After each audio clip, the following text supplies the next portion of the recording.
jami'i amalana la hawla wa la quwwata illa billah amma ba'da.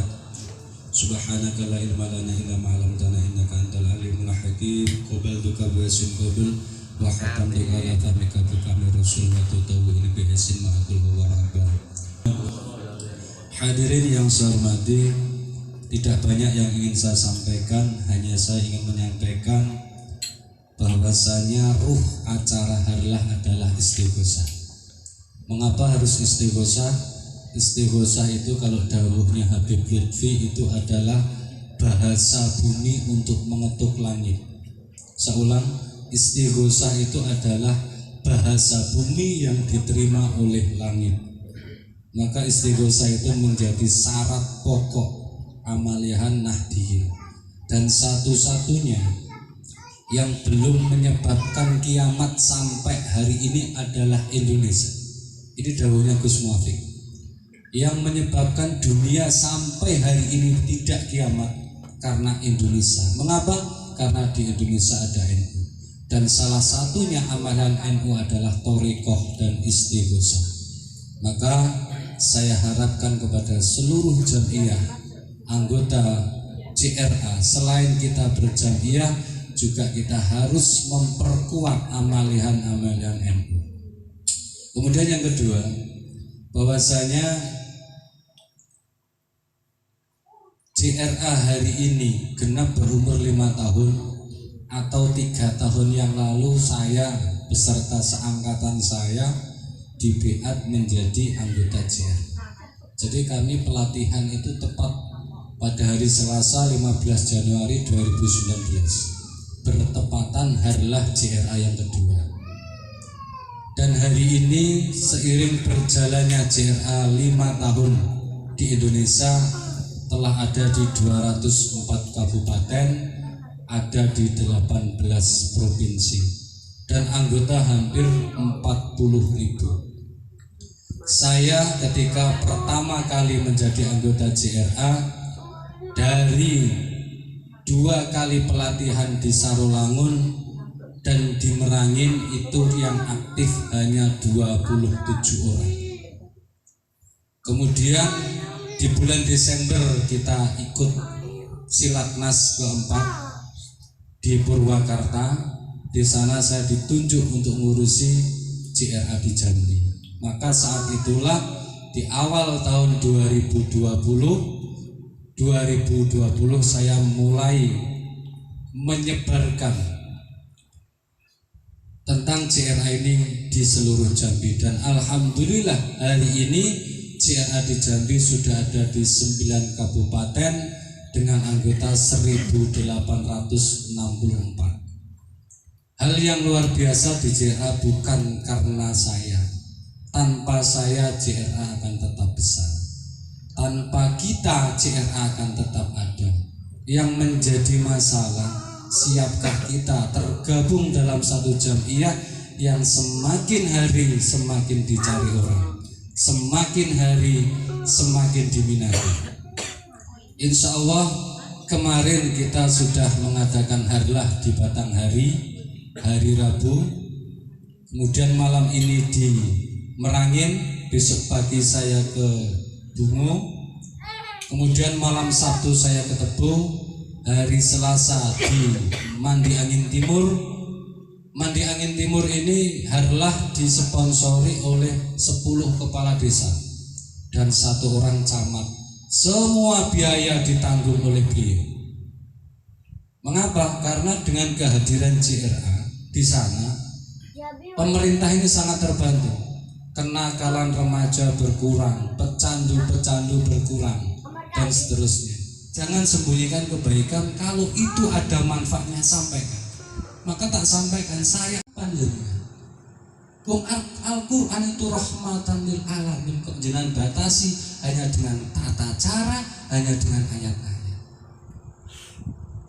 Jenengan kan masih mikir, kalau saya ngerukyah kalau ada pasien, kalau enggak. Lah terus Quran yang katanya rahmatan lil alamin untuk semua makhluknya Allah. Tanaman itu makhluknya Allah. Hewan itu makhluknya Allah. Dia berhak mendapatkan sifatnya Al-Quran. Terus kapan jenengan merukyah? Jadi seorang perukyah itu harus sensitif. harus peka. Jadi kalau masih berobat ke dokter tanpa diruqyah dulu, jenengan tidak akan pernah bisa mendapatkan, jenengan tidak akan pernah ditunjukkan oleh Allah bagaimana hebatnya Al-Quran itu mengobati satu penyakit, menyelesaikan satu masalah. Ajar dulu dengan semua ayat-ayat yang kau bisa. Hadiahkan bacaan Quran. Ketika engkau memang secara syariat sudah tidak mampu, maka berikhtiarlah dengan cara lain. Minum obat, apapun obatnya, bacakan Quran dulu. Disitulah ruqyah. Disitulah ruqyah. Sakit kepala, bacakan Quran 1 kali nggak sembuh, 2 kali, 3 kali, baru beri bodrek. Sebelum minum bodrek, bacakan Quran walaupun Fatihah. Itulah ruqyah. Itu ruhnya seorang ruqyah. Maka ketika sudah ada Quran di dalam hati kita, ada Quran di lisan kita, ada Quran di akal kita, ada Quran di ruh kita, maka semua yang keluar itu adalah energi Al-Quran. Maka jenengan tidak perlu lagi berpikir ketika meruqyah dengan metode apa, dengan media apa, dan jenengan tidak pernah terpikir akibat dari diruqyah itu. Tugas jenengan bukan sebagai penyembuh. Saya ulang lagi, tugas panjenengan meruqyah bukan sebagai penyembuh. Kalau jenengan tugasnya meruqyah harus sembuh, salah jenengan ikut JRA. Ikut LKNU, Lembaga Kesehatan Nahdlatul Ulama. JRA ini LDNU, Lembaga Dakwah Nahdlatul Ulama. Dakwah kita adalah mengajak, menghadiahkan, membacakan Al-Quran kepada orang yang membutuhkan, makhluk yang membutuhkan. Sembuh dan sembuh bukan urusan kita lagi. You understand? Yes. Maka ketika jenengan masih berpikir meruqyah harus sembuh, meruqyah harus ngefek, maka jenengan hanya berkutat seputar pengobatan. Kalau jenengan berpikir pengobatan, maka jenengan salah kalau berada di JRA. Belajarlah pada seorang pendeta bernama Simon, seorang pendeta bernama David Mantoya. Belajarlah kepada suku anak dalam yang dia bisa mengobati orang tanpa menyebut nama Allah, apalagi membaca Al-Quran. Dia bisa menyembuhkan. Maka ketika menjadi seorang peruqyah JRA, meruqyahlah setiap hari. Siapa yang meruqyah? Pertama adalah dirimu sendiri. Yang kedua adalah keluargamu. Yang ketiga adalah semua makhluknya Allah yang berada di sekitar kita. Dengan cara apa? Menghadiahkan bacaan Al-Quran kepada siapa saja yang mendengarkannya, siapa saja yang berhak mendapatkan. Lewat apa? Lewat udara. Karena udara ini adalah udara yang tidak pernah berkurang. Setiap bacaan Al-Quran yang keluar dari mulut kita itu ketika diterima udara, dia tidak akan pernah hilang.